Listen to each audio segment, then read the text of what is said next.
Well, hello there. My name's Amanda Walsh, and I'm the founder of Astrology Hub. Hello, friends. I'm astrologer Stormie Grace. And we're here together for your weekly forecast for the week beginning December 9th. And before we dive in, this is a huge week, you guys. We have opened up registration for the free global forecast event for 2020. This is a 3-day live event. I'll be speaking, including Stormie. I'll be speaking to 12 astrologers. We'll be going through every single month of the year, giving you key dates and insights and tips for how to work with the energies. Plus, all the astrologers will be giving an overall kind of like predictive theme for the year. You know, what's the major theme that we're going to be exploring? Registration is open. You can go to astrologyhub.com/2020 forecast and register today. Again, it's free and we cannot, by the way, on the fourth day, the day of the first big conjunction of 2020, which is January 12th, we're going to be doing a group meditation led by some of the astrologers as well. So it's going to be a super powerful event. Hope that you will join us. Again, it's astrologyhub.com/2020 forecast. All right, Stormie, let's talk about this week. What do we got?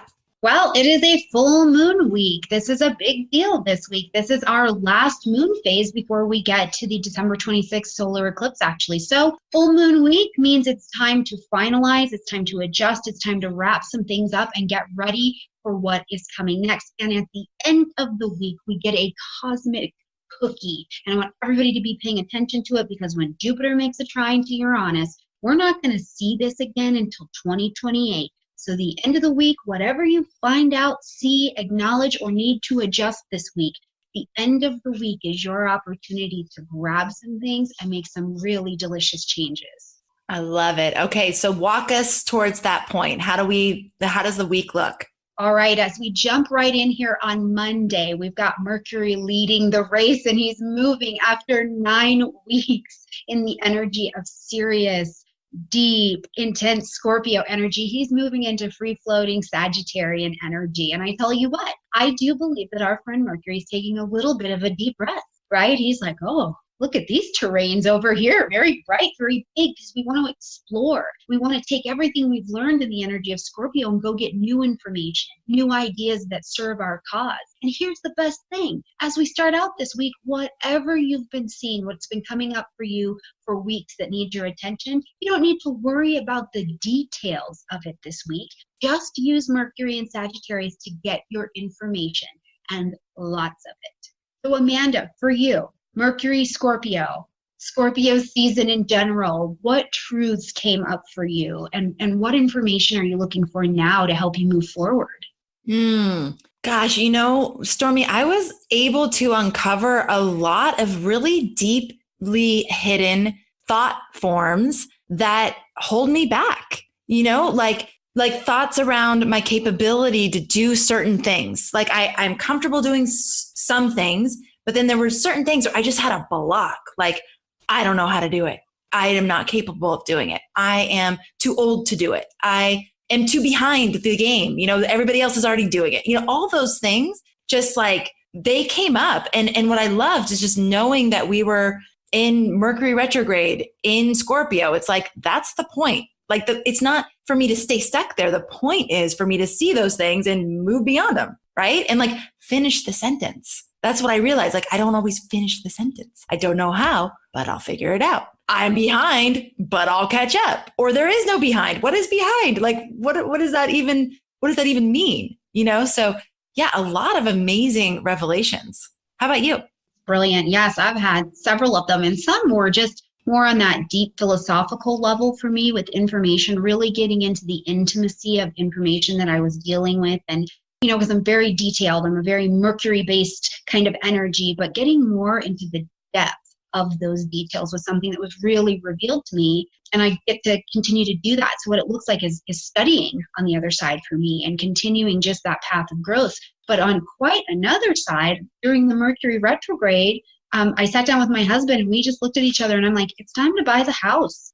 we got to buy the house. And we agreed. So we went back and we've been looking and we've been gathering properties and information. As we move forward, we're going to buy a house. But it was funny because it was still at a level of depth where we were like, we've been afraid to kind of take that leap and go take on this serious responsibility. 2020 is about taking on responsibility. And here we are, jumping into the fear, getting the information, and we're going to buy a house. That's so great. I'm so excited for you. And yeah, I mean, when we have the awareness of what the energies are asking us to pay attention to, it just allows us to direct that focus. I mean, one of the other big things that happened is I finally took the steps to get my will and my trust in place, which I was like, that is so scorpionic, like death, merging resources, even taxes, all those like things that you have to think about when you're putting together a will. I was like, this is the perfect Scorpio activity. It's something I never want to do. My God, who wants to do that? Like, it's just not that fun. But it's like just taking care of it enables me to like not have any energetic drain, because whenever I'd hear people talking about it, I was like, oh God, I need to do that. Or whenever, it would come up, it's like, oh God, I need to do that. But that's an energetic leak, so it's like sealing up the boat. That energy isn't leaking anymore. I feel like I'm responsible and on top of it, which I know we're supposed to be right now. That's right. And it just helps. It helps to free up more energy to go do the things that are actually fun, Yeah, I do. I totally understand. It's like discipline and structure actually allow us an abundance of freedom. It's not about keeping us trapped in. It's about giving us a solid foundation to go stand and play and do life on. So I totally understand why we've got to get into the Scorpio energies paired with all this Capricorn energy. And we've got to get into the scary pieces, but ultimately we get freedom on the other side. Totally. And they're not that scary. Like they seem way more scary than they actually are. Like I sat down and I had an hour and a half meeting with a lawyer, and like 4 weeks later, it's going to be done. Great.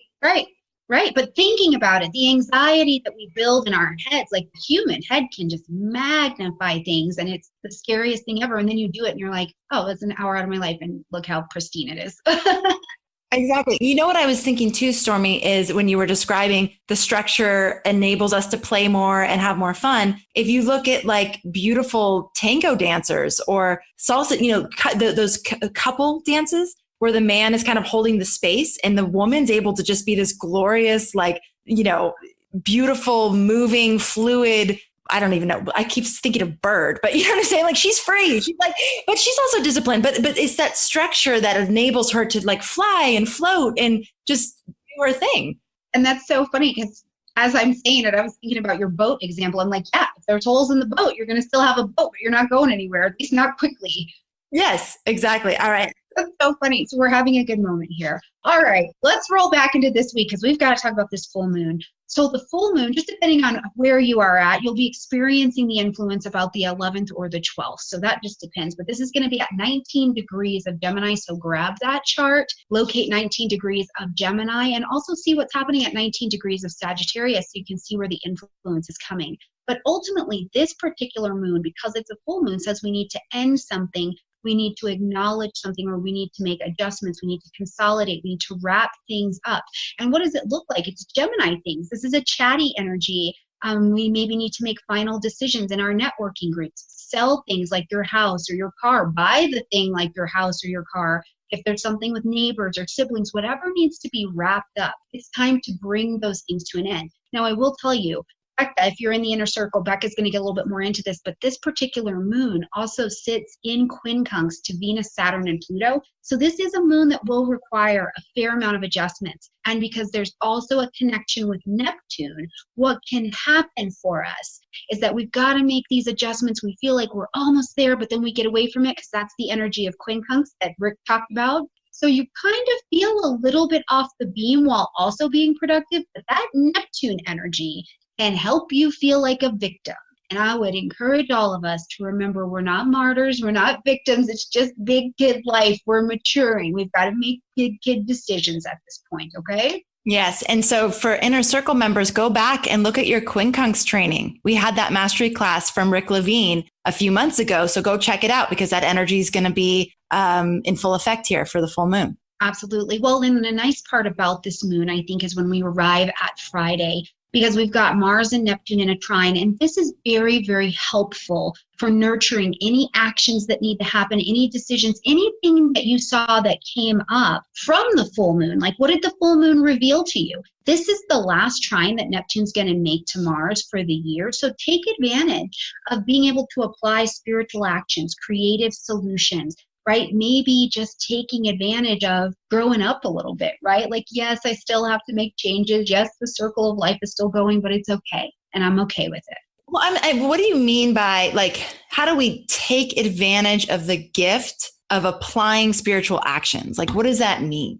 Yeah, absolutely. So that is a great place where whatever is revealed to us, right? Instead of stepping into, for example, the Neptune victim martyr kind of role it can be abundant at a moon time. Instead of saying, oh man, I have to make these changes. Oh, I have to do this. It's all right, I get to participate in my life, right? That's a spiritual principle. That's a spiritual action, because it's one that we not only accept responsibility for the lives that we're in, but we say, I'm a part of this, right? I'm not a victim to it. I'm a part of it, right? Taking spiritual actions. If I've got to wrap up some things with my neighbors, is the spiritual action that I have to be right, or do I want to be happy, right? If I do what's right, I probably will be happy, right? Or if I just have to be right in every situation, what kind of chaos could that potentially bring, right? The spiritual action, I want to say this and be clear too, is not always the one that seems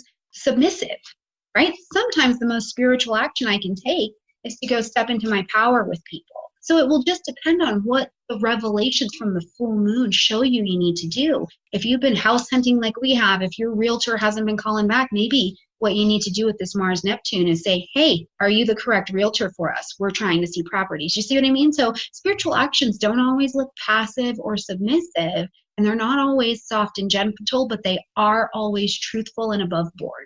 And to me, that's that idea that love always looks like, peaceful and harmonious. Sometimes love is that conversation with that realtor saying, look, we demand excellence and we're not really getting that. And so can we work to make this situation better, or we're going to need to move on, right? And that can sometimes be the most loving action to take. Yeah. So absolutely. And with the full moon being in Gemini, and we consider things like neighbors and siblings and the people in our life, sometimes the most loving thing I can do is to detach from you, right? So sometimes in these relationships, sometimes the most loving thing I can do for all involved is to step away. But sometimes the most loving thing I can do is to actually get in there, because here's what happens sometimes, right? Let's say my sibling needs help with something and I just find it inconvenient. Right? Well, the spiritual principle is, yes, sometimes humans are inconvenient and we do it anyway, right? Because on the other side, the gift of service that comes with that can change a heart. As we roll towards the weekend, you got to get out of the box, right? The big shabam comes for us really on Sunday, but you can use the energies all weekend long. Jupiter is going to come into a trine with Uranus. And this is, like I said, this is our cosmic cookies, my friends, because first of all, we won't see it again until 2028, but through the weekend, what we get the opportunity to do is get out of our normal routine.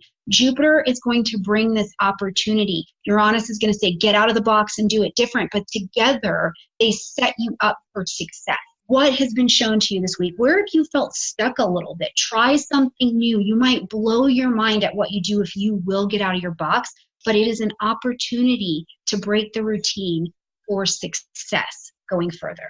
All right. Very nice end to the week. Okay, everybody. So here is the summary of what's happening. On Monday, we have Mercury moving from Scorpio into Sagittarius. So this is the time to look for new ideas. Don't worry about the details. Just bring in that information, collect all that information. We have a full moon happening, and the full moon's in Gemini. This is a great time to wrap things up, end things, make some final decisions, sell things, closing things up is one of the themes of that full moon. More details for that full moon for all of you Inner Circle members from Becca coming soon. The third thing is that this is a really great opportunity to take your revelations from the full moon and apply them as spiritual like practices almost. So instead of like I have to do this and feeling a victim or a martyr, it's watch those thoughts and shift them to I get to. Like, I get to do this. This is my opportunity. This is my opportunity to have that tough conversation. This is my opportunity to take that step that has been revealed to me that I need to take. So, okay, that's exciting. And then on Sunday, we have the big grand finale. As Stormie says, we have our cosmic cookie from Jupiter trine Uranus. Where have you felt stuck? Where are you in a box? And it's time to blow that box up. No more being stuck in that box. Which, how great is that this week? Because you will have things revealed to you. And you might just need to have a really big change of heart, change of mind, whatever it is. This energy, it's trying to set us up for success, like a cosmic conspiracy to have our lives on amazing. That's pretty great. I'm quoting you. Cosmic conspiracy to have our lives on amazing. That's so good. All right, everybody, don't go anywhere. We have our Ask segment coming up. Before we move to that, I just wanted to remind you once again, sign up for our 2020 Forecast Marathon event. It's going to be epic this year. Seriously, 3 days, all about 2020. And you don't have to join for all of it. It's like 5 hours a day. I'm going to be a crazy woman, but you don't have to be there for all of it. Just show up when you can. Just hop on, hop off. It's like a hop on, hop off tour. Like, you're going to get amazing things. The recordings are available for Inner Circle members. So if you want all the recordings, you will need to be a part of the Inner Circle. But if you don't, then you can just watch it for free during the week. And then also join our free forecast group. We have our global forecast community. Lots of amazing conversations happening over there. Please check it out. For the forecast event, again, it's astrologyhub.com/2020 forecast. We'll put the link in the show notes too. And our Ask segment coming up. Don't go anywhere. We have Crystal. She is considering a career pivot after putting tons of blood, sweat, and tears into her current career, and things are going well, but she's feeling called in another direction. Should she go? Find out next. Thanks, everybody, and we'll talk to you again soon.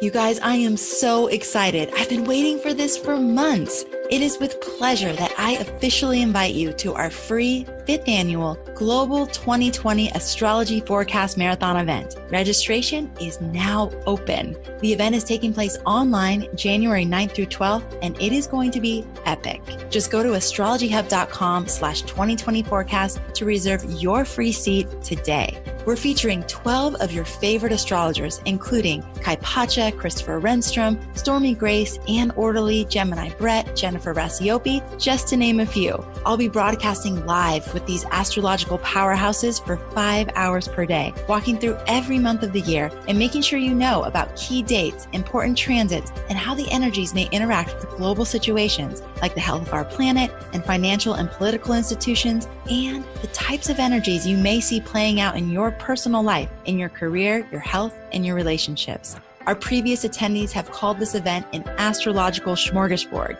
and they rave about it every year. If you're curious about 2020, what the big shift in energy could mean for our world and your life, and if you're ready to consciously co-create with the cosmic energies, then this is the event for you. Just go to astrologyhub.com/2020 forecast and reserve your seat now. And even if you can't join us for the whole live event, tuning in for 20 or 30 minutes whenever you can is going to make a huge difference for you as we embark upon this new decade. We will only send the replay of this event to those who register, so make sure you register so you can have access to the limited time recordings. I am so excited to share this event with you so we can enter into this next decade in style together. Just go to astrologyhub.com/2020 forecast and reserve your free spot today. All right, everybody, welcome back. We are here for our Ask segment, and we are joined by Crystal, who is an Inner Circle member. Awesome. And she's calling in from Denver. So Crystal, can you please share with us what the burning question is that you have on your heart today? Yes. Up until the economy of 2008, I was in architecture and interior design, and I thought I would never do anything different. But since then, I'd had kids, got married, worked jobs to pay the bills, and until about 5 years ago, I went into business with my husband, and that has been a crazy ride. It was hard. But we worked through lots of up and downs, and we find ourselves in a place now where things are really good. We're able to relax and plan toward what has always been our ultimate goal, which is to build a 3-story mixed-use building that would provide space for our business and our home and to lease out. It's sort of like we've worked so hard and this would be our reward of like almost semi-retirement is sort of the vision. But then that being said, what's gotten me through these crazy years is meditation and my study of shamanism, and been dabbling in herbalism and tarot. And now I've been drawn to astrology and studying the energy of space like Vastu and Feng Shui. And I'm obsessed. So I'm torn between taking this new route and sacrificing all this other stuff I should be doing. And so I feel guilty when I'm taking away from my business, and then I feel guilty when I'm not dedicating enough time to studying this thing that I'm falling in love with. And basically I'm just hoping that there might be something in my chart to tell me, yes, keep trying to shove this in there, or yeah, it's something that's meant for you, or just keep it on the side as sort of a spiritual hobby almost, you know. I'm hoping your answer will relieve some guilt in either direction. Such a great question. So Stormie, what are you seeing? Yeah, that is a really good question. And I think that oftentimes, we come, especially around 46, 47, we walk into these cycles where our Neptune energies are doing a little bit of something. The 40s, we start to have this Neptune activation, which wakes up a lot for a lot of people, whether it's psychic abilities, interest in things that are in between the worlds, any one of those things. And you have definitely had that going on since 2018, as a matter of fact, and it goes for you all the way until February. Now, the challenge that I think happens in even looking at the transiting Neptunian energy for you is that it's in conjunction with your Mercury. So what it's helped do for you is, yes, every day in this daily routine of life, all of these things, you have had these awakenings, right? Like you're just feeling called to it more and more and more. And it's brilliant. And I want to encourage you to continue to travel with it. Like no guilt, make time for it. Make sure you're not going crazy. Make sure you're not exhausted. And I think something that's better for you is if you can find a way to get on a schedule of how you do it, that will help greatly. But ultimately, yes, do it. Now, do we change life completely with it? Not yet. I don't think that it's time quite yet. So when Neptune is in conjunction with your Mercury, what happens is you're getting all this wonderful in between the worlds information, but in this reality, it's all over the place. Things are distorted. The biggest thing that you have is doubt, and you're just not clear on how to make these things land. It doesn't seem logical. So I would tell you, timing-wise, is take a deep breath. Enjoy this. This is a pleasurable place and space to work within, and especially because after we get past February, and this influence moves out, your work will begin. So what I would suggest is that this year, with the business that you've got established, you stand and you stay, right? But you make space for the spiritual work. Because what happens is you just got on the spiritual spaceship, right? And you're going to have to get off there and start doing the work here in 2020. And some of that is going to be looking at some behavior patterns you've had since you were little. You're going to get into the work that everybody's always talking about, do the work, do the work. I mean, behaviors that you've had since infancy. You're going to come up on them and you're going to need to work through them. And you're going to need the time and the energy and the rest and the stability to be able to do that. And you need to be able to do it kind of like I said, on a schedule. Now, the influence that points me to that is that transiting Uranus will be your moon. So it is literally going to shake the ground of your emotional security, but it's mostly from things from the past that are inappropriate for you at this particular point in your life. Like the behavior doesn't fit what you've got going on, and certainly not going forward, right? So you'll be doing the work. So just give yourself some time. Now, the other big pickle that you've got on the table, and pickles are delicious, by the way, is that you're having an inverse nodal return. What that means is you're transiting north node and the south node. They're on top of each other, but everybody's flipped in a different direction. So for you, what happens when we have an inverse nodal return is, first of all, we look around and say, I'm in a good place. I'm in a good place. What's next? And what we want to do is jump out there and change a whole bunch of stuff. And that is not the right time to be doing this right now. Instead, I would really encourage you, while you jump into this spiritual work this year, be grateful for what's steady and sturdy. Look at the progress you have made, because this year still in your daily routines, there's things that are going to change. And more than that, this inverse return brings things to your relationship. It brings things to your house. It's literally saying, let's make us sturdy and steady, right? So it's a big year for kind of stand and stay. It's not time to jump. Now, the question was, can you do it as a hobby? Can you whatever? I think you can absolutely do it as a hobby, and greater than that, I think we get a few years down the road here after you've been studying and having these revelations in the work. And I think you do something fun with it. I looked at your Jupiter, which is in Aquarius, and you're like, I do architecture and interior design. I'm like, well, yeah, of course you do. Like, let's go do that. Let's go build things. Let's go make this triple level house and building that you want to do for yourself, but not quite yet. So if I were to wrap that up for you in a nice package, stand and stay and celebrate what you've done, and start to study on some kind of schedule where you want to go with these studies so that you can allow yourself the time to get there. Because the unraveling, spiritually awakening is beautiful and painful, right? And you need time to integrate everything that's happening there. In astrology, however, wherever you choose to study is a beautiful place to learn how to do that. But you're just getting off the spiritual bus. Welcome to the island, man. Thank you.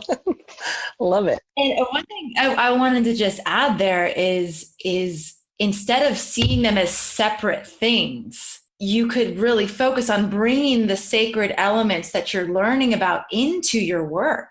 And even if that's something you just hold for yourself, like you don't have to, broadcast it to everyone that this is what I'm doing. But, when you're selecting dates to do certain things for the business, you're looking at the astrology. When you're setting up the daily routine, you're adding a space in there for meditation or, setting the energy correctly. You're doing ceremony before you walk into a big meeting, even if it's, again, just for yourself. So there's ways to make it so those worlds don't feel so separate. And then, in the 2 years down the road, when you're ready to make this more of your career, you have so much rich experience of how to do it in reality, in the world.